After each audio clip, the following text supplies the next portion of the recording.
गलवान घाटी में भारत और चीन के बीच जो हिंसक झड़प हुई थी उसमें चीन के कितने सैनिक मारे गए थे, इस बात को लेकर अभी तक चीन चुप्पी साध रखी थी। लेकिन अब पूरे 8 महीने बाद चीन ने अपना सच कबूल कर लिया है और बताया है कि उसकी गलवान घाटी की झड़प में कितने सैनिकों का नुकसान हुआ था। चीन ने पहली बार आधिकारिक तौर से माना है कि गलवान घाटी की हिंसक झड़प में उसके 4 सैनिक मारे गए थे और 1 सैनिक घायल हुआ था। खबरों के अनुसार चीन की सरकारी टीवी CGTN ने बताया कि शुक्रवार को CMC ने मारे गए इन सभी सैनिकों को फर्स्ट क्लास मेरिट साइटेशन और मानद उपाधि से सम्मानित किया है। चीन के ग्लोबल टाइम्स ने इस खबर को प्रमुखता से छापा और PLA से जारी सूचना के आधार पर पहली बार इस बात की पुष्टि की है कि गलवान में भारतीय जवानों के साथ झड़प में उसके सैनिक भी मारे गए थे। भारत में कोरोना अपने पैर एक बार फिर से पसारने लगा है। भारत में पिछले 24 घंटे में 97 लोगों की मौत हो चुकी है। स्वास्थ्य मंत्रालय के ताज़ा आंकड़ों के अनुसार भारत में पिछले 24 घंटों में 13,193 नए मामले सामने आए हैं, जबकि 57 लोगों की मौत हो चुकी है। भारत में अब तक कुल पॉजिटिव मामलों का आंकड़ा 1,09,67,394 पहुँच गया है, जबकि भारत में अब तक 1,56,111 लोगों की मौत हो चुकी है। कोरोना महामारी से निपटने के लिए देश भर में वैक्सीनेशन का काम जारी है। देश में अब तक 1 करोड़ के ऊपर लोगों को वैक्सीन लगाई जा चुकी है। कोरोना का सबसे ज़्यादा कहर महाराष्ट्र में दिखाई देने लगा है। महाराष्ट्र में कोरोना के मामले एक बार फिर तेज़ी से बढ़ने लगे हैं। राज्य की ठाकरे सरकार ने लोगों को चेतावनी दी है कि वो गाइडलाइन फॉलो करें। यहाँ तक कि राज्य सरकार ने राज्य में फिर से लॉकडाउन लगाए जाने की भी बात कही है। बीते गुरुवार को महाराष्ट्र में 5,000 से अधिक मामले सामने आए हैं, जिसके बाद सरकार ने 2 जिले अमरावती और यवतमाल में पाबंदियां लगा दी हैं। वहीं महाराष्ट्र सरकार के स्वास्थ्य मंत्री राजेश टोपे कोरोना संक्रमित पाए गए। दुनिया भर में मशहूर मैसेजिंग ऐप व्हाट्सएप बीते कुछ समय से अपनी नई प्राइवेसी पॉलिसी को लेकर विवादों में घिरा हुआ था। यूजर्स के निजी डेटा की जानकारी से संबंधित इस पॉलिसी में यूजर्स की निजी चैट्स के लीक होने का डर था। ऐसे में व्हाट्सएप का काफी विरोध किया गया, जिसके बाद कंपनी ने आश्वासन दिलाया था कि नई पॉलिसी में यूजर्स के डेटा को कोई हानि नहीं होगी। लेकिन अब एक बार फिर व्हाट्सएप विवादित पॉलिसी लेकर आया है।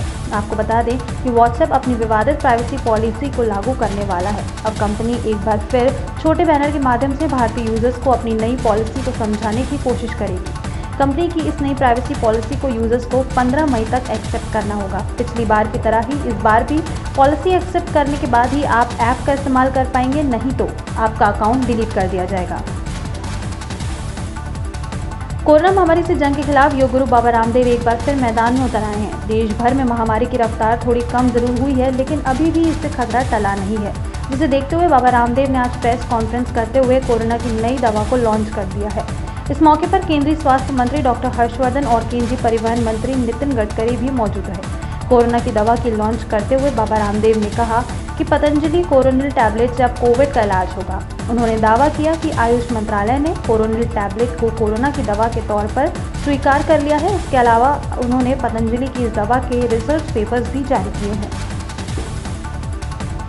मध्य प्रदेश में होने वाले नगरीय निकाय चुनाव से पहले राज्य की शिवराज सरकार को मुसीबतों का सामना करना पड़ रहा है, क्योंकि राज्य में होने वाले निकाय चुनावों में हैदराबाद के सांसद असदुद्दीन ओवैसी की पार्टी AIMIM ने मध्य प्रदेश में धमाकेदार एंट्री मारी है। ओवैसी की पार्टी द्वारा राज्य में चुनाव लड़ने के लिए सर्वे करा लिया गया है। इतना ही नहीं, मध्य प्रदेश के इंदौर में ओवैसी क्लिनिक खोलकर वोटरों का ध्यान अपनी ओर खींचने का खेल भी शुरू कर चुके हैं। बताया जा रहा है कि ओवैसी की पार्टी इंदौर में सिर्फ 10 से 12 पार्षदों को चुनाव में उतारेगी। हालांकि उनकी पार्टी मेयर को चुनाव नहीं लड़ेगी। ओवैसी की पार्टी ने इंदौर के 10 से 12 मुस्लिम बाहुल्य इलाकों को चुना है, जिनमें वो अपने उम्मीदवारों को उतारेंगे। चुनाव से पहले ओवैसी की पार्टी ने ओवैसी चैरिटेबल क्लिनिक शुरू किया है, जिसमें महज 10 रुपये में इलाज किया जा रहा है। इतना ही नहीं, खबर ये भी है कि इंदौर में ओवैसी 250 बेड का एक अस्पताल भी शुरू करने की योजना बना रहे हैं। बताया जा रहा है कि चुनाव को लेकर दावेदारी का दौर शुरू हो गया है। जो लोग कभी कांग्रेस बीजेपी से चुनाव लड़े थे, वो आज ओवैसी की पार्टी से टिकट मांग रहे हैं। देश भर के 5 राज्यों में होने वाले विधानसभा चुनाव से पहले बीजेपी सत्ता हासिल करने के लिए भरपूर प्रयास कर रही है। बीजेपी ने विधानसभा चुनाव होने वाले राज्यों में सेंधमारी प्रचार प्रसार अभियान तेज कर दिया है। वहीं पश्चिम बंगाल में बीजेपी ने ममता सरकार के नाक में दम करके रखा हुआ है। ममता सरकार के दर्जनों विधायकों के इस्तीफे के बाद ममता को फिर से तगड़ा झटका लगने वाला है। दरअसल ममता के 2 सांसद और 3 विधायकों ने ममता सरकार की चिंता बढ़ा दी है। ये सभी नेता साउथ 24 परगना के हैं। जानकारी मिली है कि ये 5 नेता सीएम की बैठक से गायब रहे। तभी से कयास लगाए जाने लगे हैं कि दोनों सांसद और तीनों विधायक बीजेपी के संपर्क में आ चुके हैं और जल्द ही टीएमसी छोड़कर बीजेपी में शामिल हो जाएंगे। पांचों नेताओं को लेकर कयासों का दौर शुरू हो गया है। हालांकि बंगाल बीजेपी प्रभारी कैलाश विजयवर्गीय ने अपने एक बयान में कहा था कि टीएमसी नेताओं को बीजेपी में शामिल होने की प्रक्रिया पर रोक लगा दी है। अब पार्टी ने टीएमसी नेताओं को उनकी जांच करने के बाद ही शामिल किया जाएगा। अमेरिकी स्पेस एजेंसी नासा द्वारा पिछले काफी समय से मंगल ग्रह पर जीवन की तलाश की जा रही है। इसी कड़ी में नासा ने शुक्रवार को इतिहास रच दिया। नासा का परसेवरेंस रोवर धरती से टेक ऑफ करने के 7 महीने बाद सफलतापूर्वक ग्रह पर लैंड करा दिया गया है। रोवर की मंगल की सतह पर उतरते ही नासा के कैलिफोर्निया स्थित लेबोरेटरी में प्रोजेक्ट पर काम कर रहे लोग खुशी से उछल पड़े। आपको बता दें कि नासा ने इतनी बड़ी उपलब्धि को हासिल किया है भारतीय अमेरिकी मूल के वैज्ञानिक डॉक्टर स्वाति मोहन की अगुवाई में। स्वाति मोहन ने ही रोवर की लैंडिंग सिस्टम को डेवलप किया है। जिस समय रोवर मंगल की सतह को छू रहा था तब डॉक्टर स्वाति मोहन नासा की प्रोजेक्ट टीम के साथ कोऑर्डिनेट कर रही थी। मंगल की सतह पर पहुंचते ही रोवर ने वहां की तस्वीरें भेजना शुरू कर दिया है। इंडोनेशिया से एक अजीबोगरीब मामला सामने आया है। यहाँ एक महिला ने दावा किया है कि उसने किसी भी पुरुष से फिजिकल रिलेशन नहीं बनाए, लेकिन फिर भी वो हवा से गर्भवती हो गई है। जी हाँ, ये बात सुनकर आपको हैरान होगी, लेकिन ये सच है। महिला का दावा है कि जब वह दोपहर के समय अपने घर में आराम कर रही थी, उसी दौरान उसे लगा कि हवा उसके शरीर में प्रवेश कर रही है और 15 मिनट बाद अचानक उसका पेट दर्द करने लगा और उसका पेट बड़ा होता गया। जब पेट में काफ़ी दर्द होने लगा तो महिला घर के पास के एक अस्पताल पहुंची, जहां उसने एक स्वस्थ बच्ची को जन्म दिया। जम्मू कश्मीर में आतंकियों ने एक बार फिर पुलिस को अपना निशाना बनाया है। श्रीनगर में जम्मू कश्मीर पुलिस पर आतंकियों ने दनादन AK-47 से फायरिंग शुरू कर दी, जिसमें 2 पुलिसकर्मी शहीद हो गए। आतंकी हमला दिल दिलाने वाला वीडियो सामने आया है। वीडियो में एक आतंकवादी मशीन गन लेकर मार्केट में पहुंचता है और पुलिस पार्टी पर दनादन फायरिंग कर देता है। खबरों के अनुसार ये हमला श्रीनगर के बारजुला क्षेत्र में एक पुलिस स्टेशन के पास हुआ। सुरक्षा बलों ने पूरे इलाके को घेर लिया है और सर्च ऑपरेशन शुरू हो चुका है। हमले की जिम्मेदारी TRF नाम के आतंकी संगठन ने ली है, जिसे आतंकी संगठन लश्कर-ए-सहयोगी का माना जाता है। हरियाणा के महेंद्रगढ़ जिले में ट्रेन हादसा होने की खबर सामने आई है। बताया जा रहा है कि रेवाड़ी नारनौल रेल मार्ग पर दोपहर के समय एक मालगाड़ी पलट गई। मालगाड़ी के करीब 50 डिब्बे पटरी से उतर गए हैं। हादसे की वजह से रेल मार्ग बाधित हो गया है। रेलवे प्रशासन मौके पर पहुंचा है। रेलवे के टेक्नीशियनों द्वारा रेलवे ट्रैक को दुरुस्त करने में जुटे हुए हैं। मिली जानकारी के अनुसार बताया जा रहा है कि जहां हादसा हुआ वहां पटरी टूटी हुई है।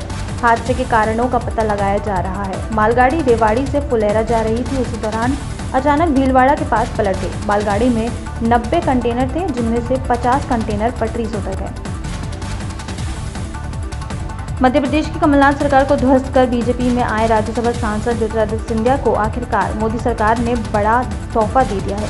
सिंधिया की एक मांग पर मोदी सरकार मेहरबान हो गई है। मोदी सरकार ने सिंधिया को 50 करोड़ रुपए मंजूर किए हैं। दरअसल मोदी सरकार ने सिंधिया के आग्रह पर ग्वालियर एयरपोर्ट के विस्तार के लिए 50 करोड़ रुपए की राशि स्वीकृत कर दी है। इस बात की जानकारी खुद ज्योतिरादित्य सिंधिया ने ट्वीट करके दी है। गौरतलब है कि ज्योतिरादित्य सिंधिया ने नागरिक उड्डयन मंत्री हरदीप पुरी को 2 पत्र लिखे थे, जिसमें उन्होंने ग्वालियर एयरपोर्ट के विस्तार के लिए राशि स्वीकृत करने का आग्रह किया था। सिंधिया के पत्र भेजे जाने के 1 सप्ताह बाद मोदी सरकार ने उनकी दोनों मांगें मान ली हैं।